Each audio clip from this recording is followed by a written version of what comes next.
We at Resilience Unscripted would like to thank Breaking Barriers Recovery Home for sponsoring this week's episode.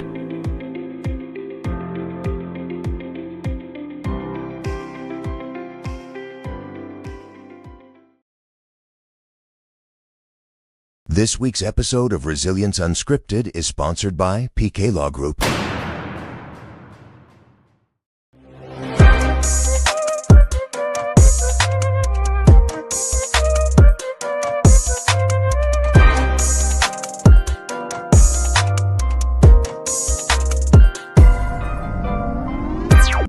Episode 28. Here we are, and it's the 1-year anniversary of Resilience Unscripted. Happy 1 year. Happy 1-year anniversary. And it's also Sarah's 40th birthday. Yes, I'm 40. Doesn't she look beautiful? She looks I got gorgeous. my hair done for like $500. Yeah. All right, so we're going to make this quick, short, and sweet because we are going to be celebrating Sarah's birthday, and we do have guests coming, or they're already outside. I don't know. Yeah. But we're going to have Tim prepare a little, what's the word? Compilation video. Thank you. Reminiscing. Of all of our funniest moments with Resilience Unscripted for its 1-year anniversary. We're just going to do a quick little rundown of We're going to look back at all of the best moments from the past year with the podcast. Mercer's had a lot of guests on, so... A lot of awesome guests on. Good people. Really good. So producer Tim is going to just pull some clips and make a little compilation, and it's going to be dope. Shout out producer Tim. Shout out, Tim. We couldn't do it without you. Yeah. He's mixing the spaghetti right now. Yeah. I'm very glad that I had to face a decision either to go to jail or go to detox. Let's talk about that. Yeah. So it's been 8 months for you? Yep. Congratulations. Yay, thank you. In the last 8 months, what have you gone through with working with detoxes, working with programs, working with the court system? How's that been for you? Yeah. So probation, I know a lot of people don't want to be on probation because it's like a tight leash, but honestly, So ball and chain on your ankle? yeah, and like although it's a silver lining, probation actually helped save me. And they do. Yeah, A lot of times that's exactly what they do. yeah, and I was being receptive to the help. So 1992, you moved here. Take us back to then. What was it like for you then coming to Massachusetts? So I was doing what in recovery and addiction we call a geographical. Mm-hmm. I thought it was New York that was my problem, not my addiction, not me, not what I did, for my addiction and because of my addiction. I thought it was just, New York State. I had to get out. And so I had a brother here who was living in Lawrence, Massachusetts at the time. And he had a child in a relationship and he was living with the mother of his child. And it gave me the excuse. Me and him were very close. And it gave me a reason, an excuse. And yeah, I'm out of here. I got to get out of New York. That's my problem. Was it New York that was the problem? Absolutely not. No. I've been alive long enough and I've been in recovery long enough that, man, listen, that wherever I went, there I was. Now, I know traveling back and forth to New York is very regular for you. I know you go back to see family and stuff. Yeah. Does it trigger you at all going back? For a long time, I thought that I was under the impression, and a lot of us are in early recovery, that it's people, places, and things that are wrong. And it's because of them. And of course, we hear about triggers. Those are real. It's a real thing, and you have to be careful. But in all reality, when I started to do work on myself and understand the dynamics of addiction and the chemical reactions that it has and all that, I started to understand that as long as I took care of myself and had a program of recovery in my life, for the most part, like people, places, and things didn't affect me anymore. And I gotta stress the fact that everybody has their own process, so it's not one fits all, one size fits all. So another thing that's tied into that, as far as my own personal goal, and that would be my mother passed in December 8th of 2020. And I sat on her deathbed and I looked up at the plaque on her wall and I said that I was going to carry the torch from here. And that only meant that because she worked in shelters and drop-in centers in Boston, and I got to see what that was like for her. So by me carrying the torch, it was obviously going to be a little different. And so I began to travel. I began to travel all kind of everywhere in the country. Philadelphia, LA, Seattle, Atlanta, Washington, and I just kept going. And I've been to about 15 cities, I want to say. A lot of those cities, I document a lot that was going on. I stay in contact with about 5 people to this day. And what it did was allow me to see that this addiction thing was much bigger than I had ever known because I did not know. And as a result, I decided that I would make this my mission and I'll continue to do this forever and ever. And of course, it's evolved because I do community television, podcasting. I have a TikTok following with close to 20,000 people. I'm social media driven. Of course, there's always room for improvement. But I have a lot of stuff. Every event that you can't think of, I have been to. Stuff that no one's seen. And so as each year that gets closer, I share some of that. So it's a reminder, like when we have what is known as memories when they come up, stuff like that. So, people get to see. As a matter of fact, I'm doing it now with the Moore event. Yeah. So anyway, that was and is a part of my mission. As of now, I am doing outreach, which is what I was doing then while I was traveling, but I'm doing outreach, what we call officially. I'm officially in outreach work. I do see where I love hearing from other people as much as I don't correspond with a lot of different operators. I know you and I have chatted before about things, and it's nice to hear how someone else does things because it is eye-opening that maybe if I did have a little more structure within how I do things in the house, it would eliminate a lot of the nonsense that goes on in the house. We're always learning from each other, right? Right. Just in general, it's good to leave our ears open to at least consider or hear what other people are doing. But what works for one person might not work for the other, and there is no. That's what I love about recovery too. There's not one way to do things. There isn't just one set path, and that's the only way it's going to work. Each individual person is different. Each house is different. Each environment it's all circumstantial. Like everything is, it depends. Yeah. Everything depends, which is, it's kind of refreshing. 100%.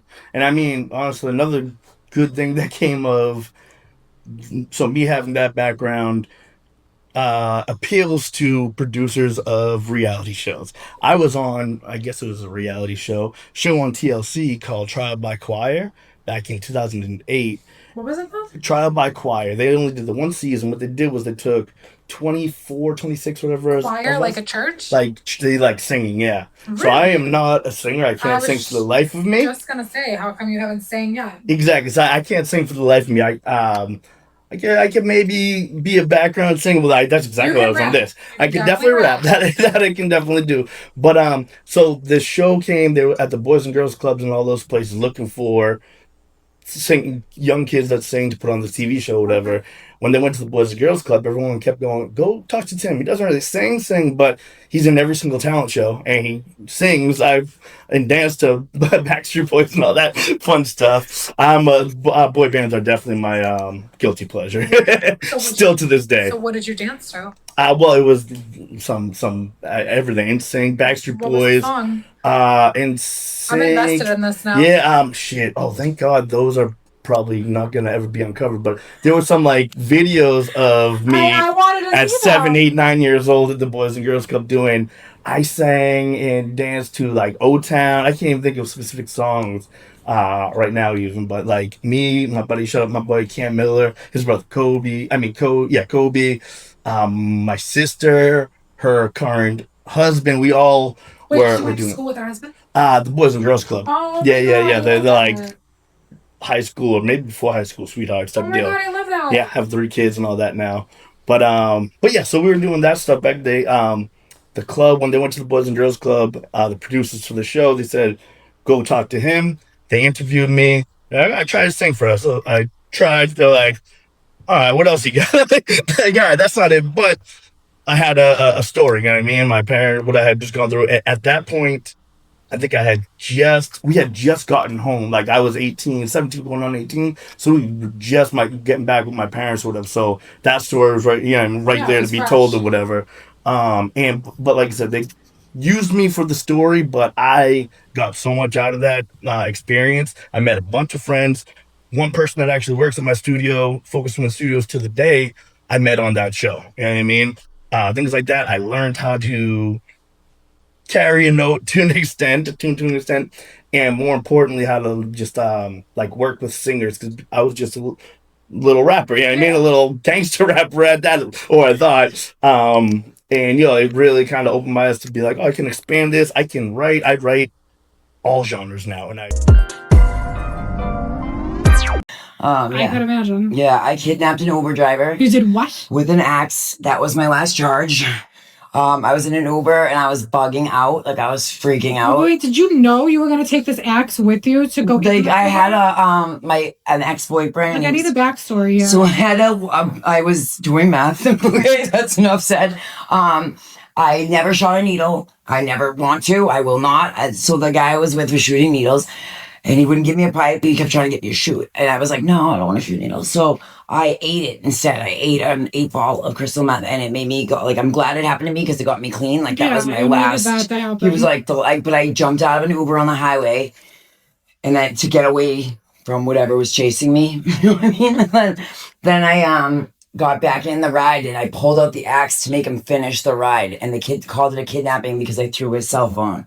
The guy didn't want to press charges on me, but that's when the state picks it up and they tell you, like, you have no choice. Yeah, like, what are you doing? So, but I know you said it was because of the meth, but what were you doing with the axe to begin with? Nothing. No other reason except for the meth. Yeah. Okay. Except I would never, like, I don't have an axe now. You know what I mean? I don't have one right now, so you know what I mean? I think it was the meth. Like, I don't travel like that usually. Sure you don't get a mini one? Yeah, no, nothing. We're good. So yeah, but then I got 3 years probation. I did 90 days in jail.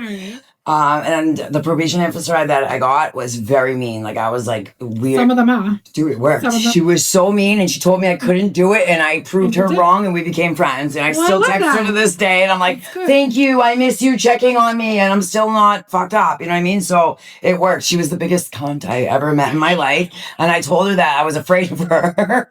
And it worked. I was like, you need to get all these girls. So for once, the Massachusetts judicial system worked. did not fail anybody. They didn't fail because they helped me. I don't even know why. I always wonder why did they help me and they don't help others, or it worked for me. Like, because you took it seriously. I wanted my life to change. Yeah. I was so scared of like dying on my kids or like not like stopping ever. Yeah. A lot of people don't stop. I have a lot of friends that have not stopped using and it's sad. Like, sad. So that was like the beginning of I've had the best life ever. Meet me at Market Basket. We're getting some stuff. What did you just start running in there all the time for things? And so I'm there all the time, right? Because the store gives me anxiety. It does. There's so many aisles and so much stuff. And I'm like, oh my God, there's just so much stuff. But so I went there and I just was like, I'm back at fucking Market Basket. It's hotter than Haiti in the summer out here. Jesus fucking Christ. And there's still no Shopper of the Month picture of me and I'm not happy. And it just went viral. And so then I did another one where I went up to the counter and I was like, hey, like, I was wondering, do you guys do Shopper of the Month? And they were like, huh? I was like, for people that shop here like 3 or more times a week.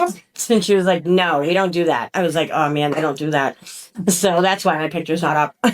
Makes sense. I think we should reach out to them and be like, so I make videos about your store all the time. We should. I think. Oh my God. Thank you so much. I just needed to know the background. Like, I love your videos so much. And then so, like, Market Basket's great. Let me just say this before we go. You can go in there and buy things for 50 cents cheaper than at Stop and Shop. So true. I walk in and the orange tiles give me anxiety and I feel like the aisles are closing in on me. I know. You're either going in there and you're going to have a fight over a can of tomatoes or you're going to have a fight down the produce section. I don't know what's going on in that store. There's so many people. Always they have great prices. They do. And that is one thing. They do have great prices. But, like, when I saw you making these videos about it, I was like, "Same man, it's market basket." I'm over here shaking like a. It was a joke. Okay, It's just so I go there because it's cheaper, and I have to go there so much because the kids are on summer break. It's children there, bros. Facts, Right? And Like, shop at Market we Basket. are. We shop at Market Basket, and if you ever.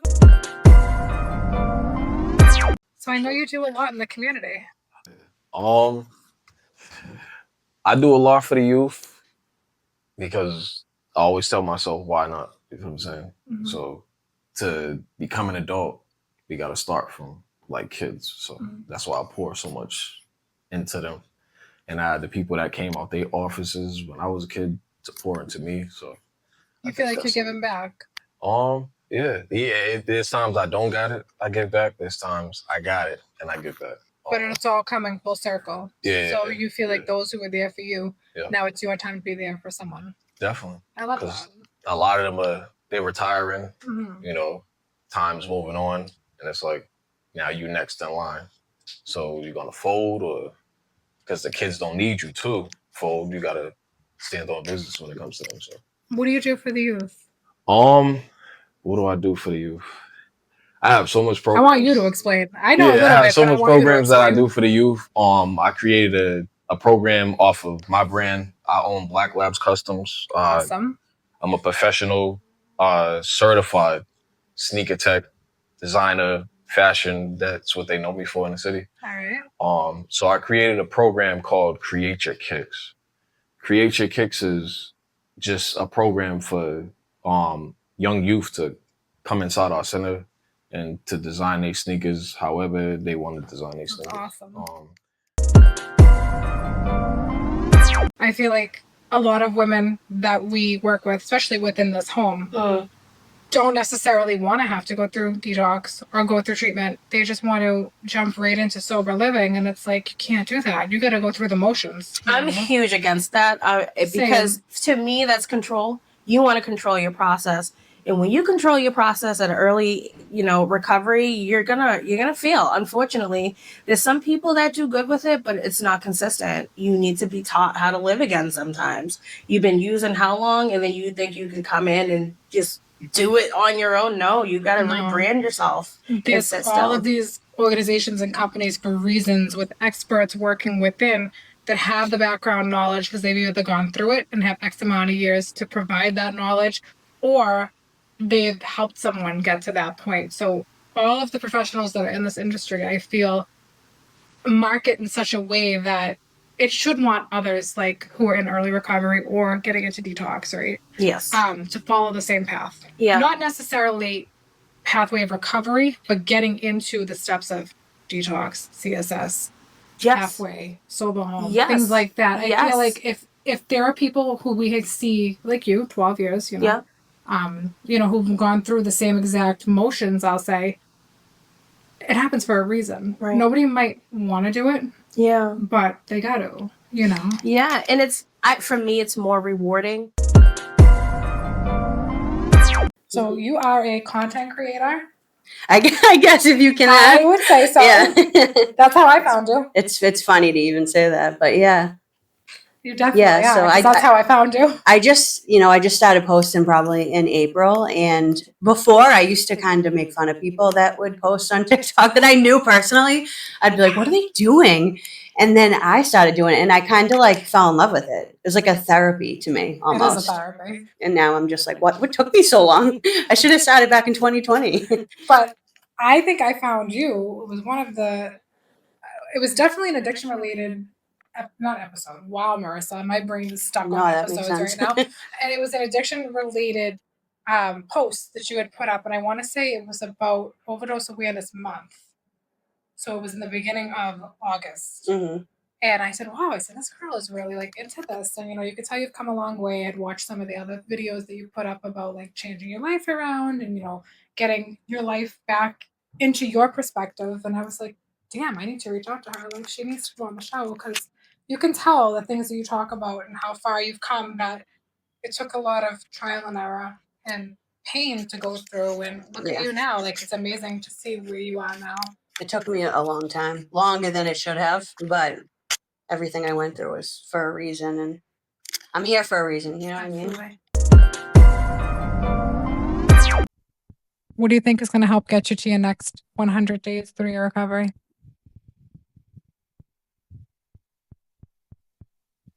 Setting small goals, achievable goals. Who says that? Do you say that? Yeah, A lot of people say that. It's good all advice. the time. Yeah. During the meetings, every time we have a women's empowerment meeting, I say small, obtainable goals.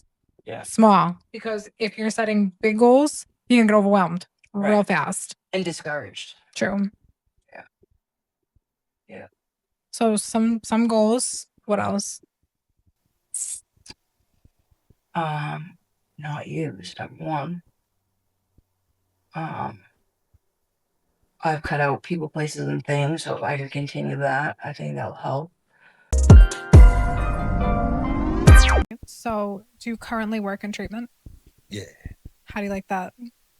It's good. The It's jewels of good. the day? Yeah. Well, the jewels of the day don't have anything to do with No, it. but That's I my feel like, job. but I feel like you take the jewels of the day to work, and I'm sure you tell everybody, and you shed Yeah. some positivity, and I'm sure it helps with the clients that you encounter. Yeah. So the my motto is if a jewel a day keeps the mental ignorance away. Mhm. And then I like my that. man Tim, he edits all the jewels. So we've been bonding through the making the jewels, and I do work in treatment. I probably text anywhere from like it's anywhere between like 400 and 450 people every morning. Wow. And the jewel of the day goes out, and people, it gets spread, wherever it's gonna go. And the jewel of the day also hits me too, because I have my own little third step prayer that is kind of inside of it. One of the phrases is, don't just let me inspire others, but also practice what I teach. I like that. Because you can become an imposter syndrome, and imposter syndrome weighs you down when you're giving all this lessons and giving all this information, but you're not actually practicing it yourself. You know what I'm saying? I like what you said there. Practice what you teach. Teach, yes. Not preach. Yeah. Because I like that, because everyone always says, "Oh, practice what you preach."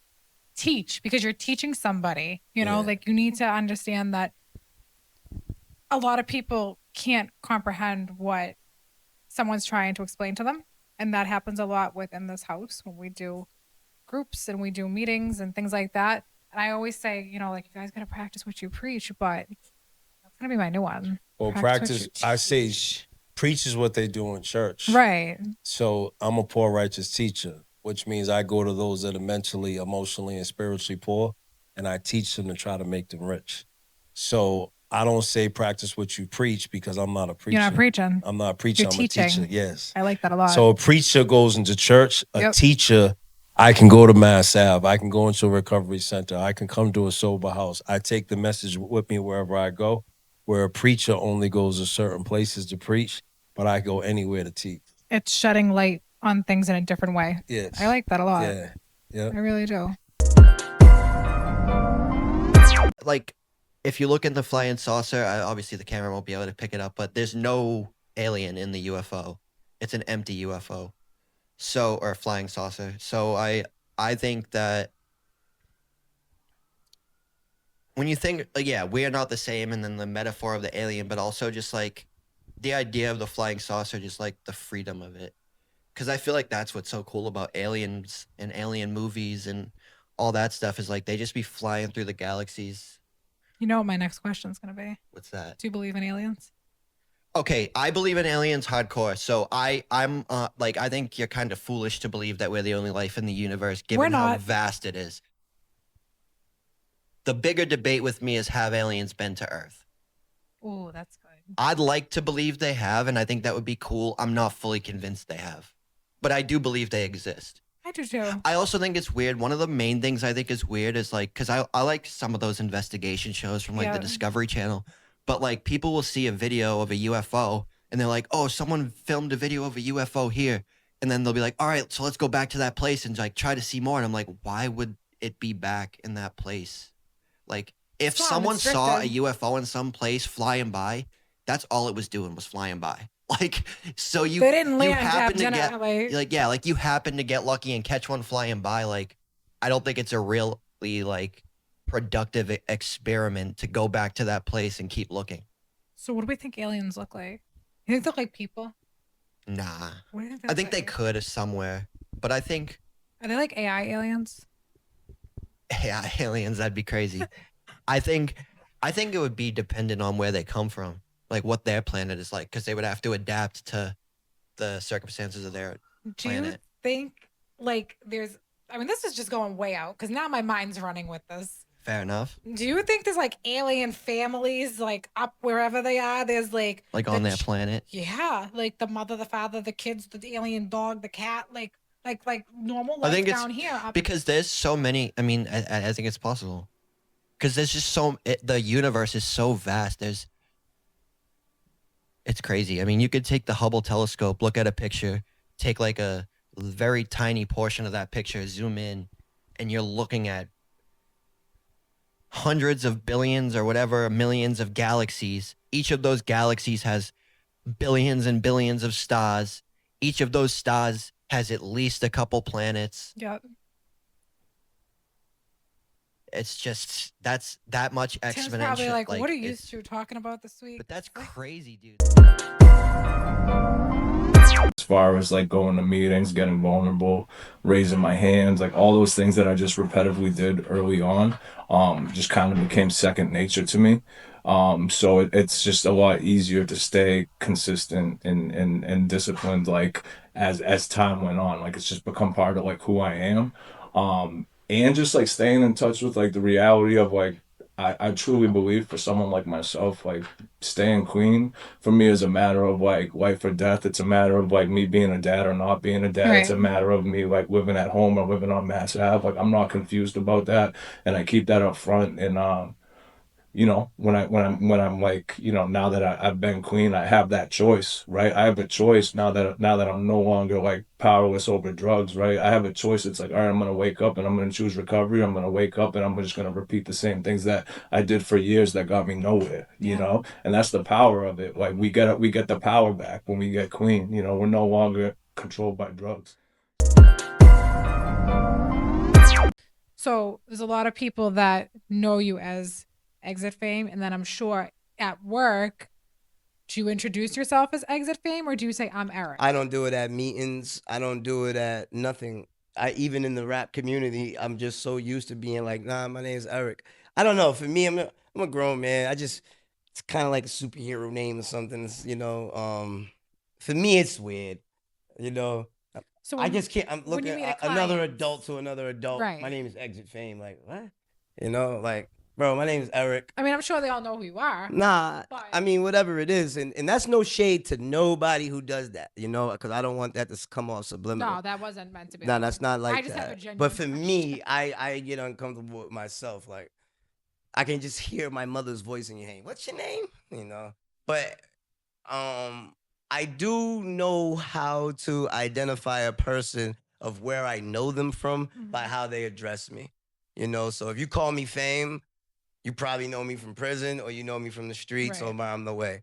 Like, if you call me Eric, you know what I mean? Like, it's probably on a professional level or you probably see me at work or, you know, we were acquaintances or maybe even the church. You call me Little Eric, I know it's family. If you call me EJ, I know that's really, really close. If you call me Exit, I know it came from this last 5 to 6 years. Like, oh yeah, Exit, you know? If you call me Exit Fame, I'd be like, what's up? You know what I mean? Like that's, you know, I'd be like, we never met. You just know me from the aesthetic that is out there. You know what I mean? And yeah, so.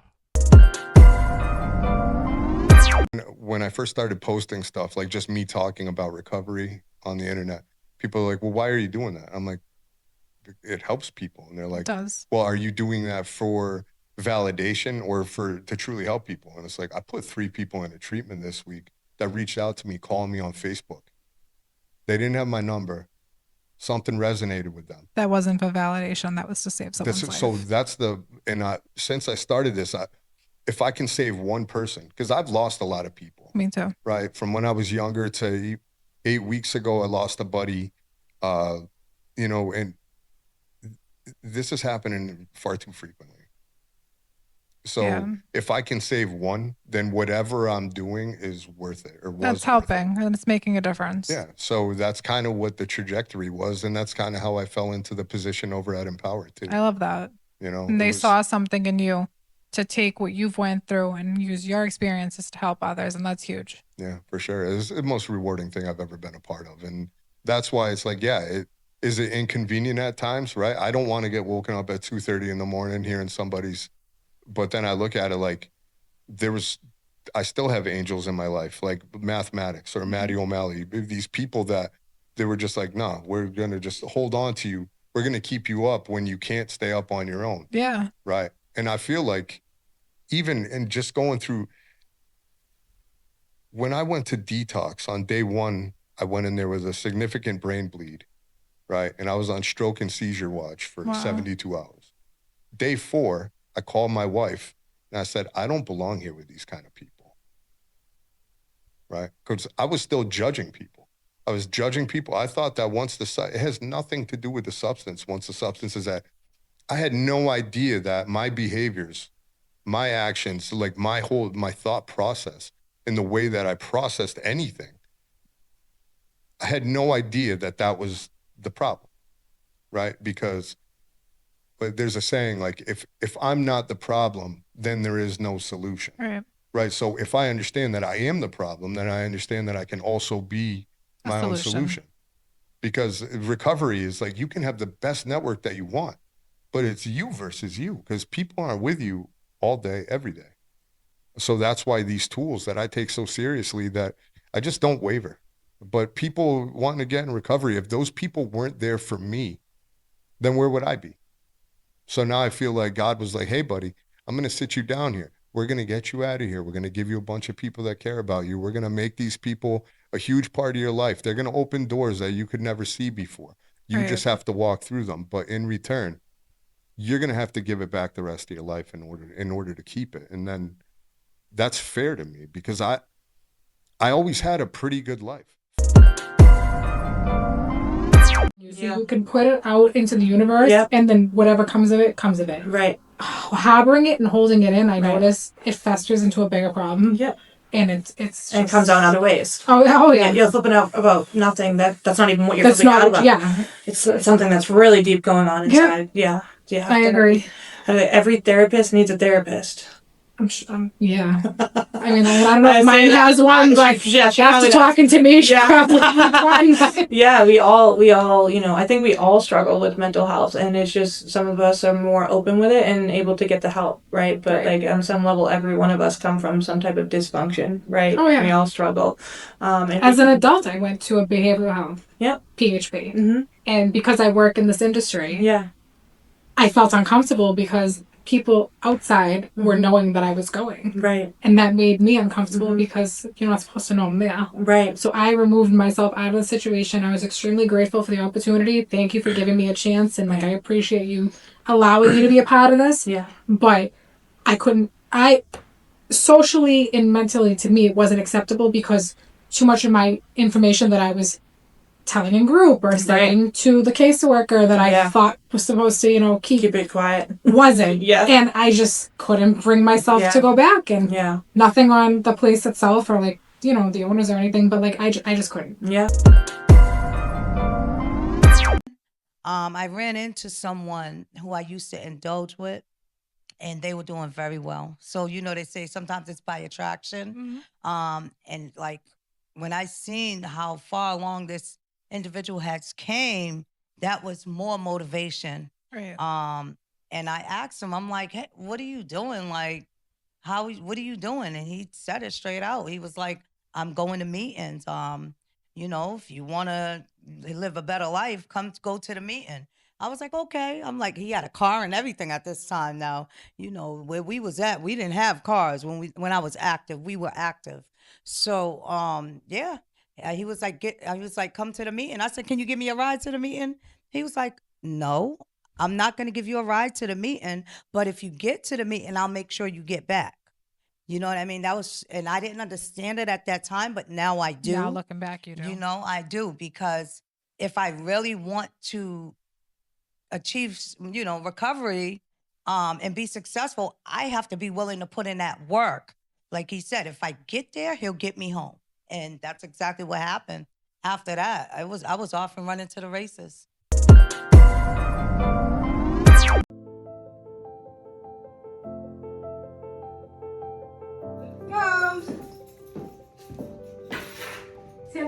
gonna show up? I hope so. Come on, what if he doesn't show up? Like, what if he doesn't show up? You got a backup plan? No. Hi! Hi! Thank you for coming! This is like a long-awaited interview. Are you ready? Yeah. Are you? Yeah. We were born ready.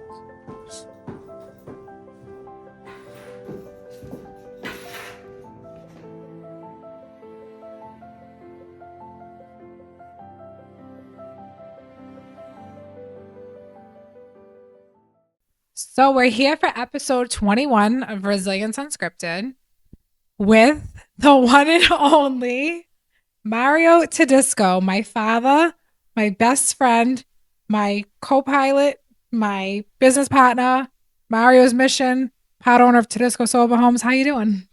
Good. Yeah? How about yourself? Oh, lovely. Thanks for asking. Good. You know, this is a little weird because I never had family on here, but we're going to do I know your whole story, but no one else does. So let's go from the beginning. So you got 33 years coming up in January of recovery. What age did you start with your journey of using drugs and alcohol? Yeah, about 17 years old. Yeah. Did that have anything to do with living in East Boston? It most certainly did. And a lot of bad influences, huh? A lot of corners, a lot of places people hung around. You had two older brothers? Yes. Uncle Arthur and Uncle Anthony? Yep. And they were both involved in drugs and alcohol as well? Yep. Was that hard for you growing up? Kind of steered me down the wrong roads. Yeah. Because you all used to go out and drink and get high together. We drank together. Yeah. Not my older brother. No? Anthony. No? Anthony didn't want to be involved in that? No, he did. Oh. Arthur? Yeah. Okay. So what was it like living in East Boston? This was during the riots and everything, busing and all that type of stuff. Forced busing was happening. Riots were happening. Everybody was fighting. School wasn't school. So do you think that was another reason you guys were just hanging on the corner and doing things you shouldn't have been doing? Weren't right, put it that way. There's this thing, it's called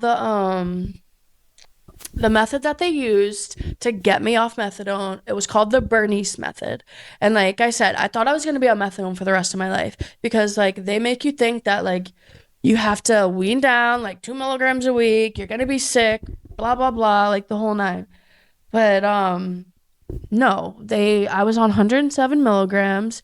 They weaned me down to 80. And then at 80 milligrams, they started microdosing me with Suboxone. And then I was on Suboxone tabs for 2 days. Then they gave me the injection. And then, wouldn't you know it, after 7 years of being on methadone, I was off methadone in a week. I love that. Right? And I've actually made TikToks about that before to talk about it because I feel like people don't realize how easy it is to actually get off. I was uncomfortable maybe for a couple days, but I wasn't sick. What's your biggest motivation?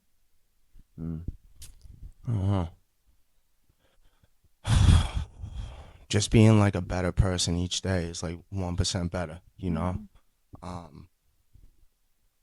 really shout out KTA and Walter Catito as well because he's my coach at my gym and the guy's got so much knowledge. Shout out all my teammates too, dude. It's you know,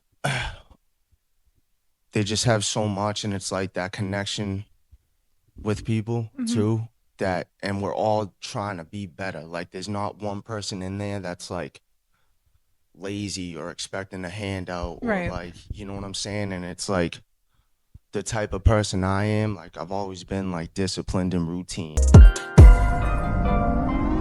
You know, I'm definitely I live in the moment. I'm not a huge planner by any means, but my boyfriend is. So they say opposites attract. Obviously we're super similar, but we obviously are opposites as well. Yin and yang. And yeah, so we definitely even each other out. He's very serious and I'm kind of not serious and but it's good. We definitely even each other out for sure. And Good. he's so supportive and he's in recovery and he's like inspired me a lot, and like he has like very like high expectations on me, and he definitely like keeps me in line, and like he's very like doing the right thing and being a good person, and like just things are very important to him, and like he makes me look at things like differently, like he just he has me like, I don't know how to word it, like my eyes are like open to so many different things, like Good. yeah. You need that. And I'm grateful. You know what I mean? I get to do these things. I Yeah. get to sit here with you, just like we talked this. I get to sit here with you and have a conversation. Something 4 years ago you might have not been able to do. I mean, for honestly, Marissa, 5 years ago, I was staring out a jail cell window. I truly mean this, begging that, in my head, I'm like wishing I could be in traffic, and I hate traffic. You know what I mean? Like no one Yeah. likes traffic. And But I it's the freedom. It's the freedom. Staring out, the Dedham jail. If you're in this certain block, you can see the highway. And I would see people because I'd be up mad early because my mind wouldn't stop. Yeah. And I'm just looking at traffic. Oh, God damn, I just wish I was in that. And, and that's like where I learned about like foxhole prayers.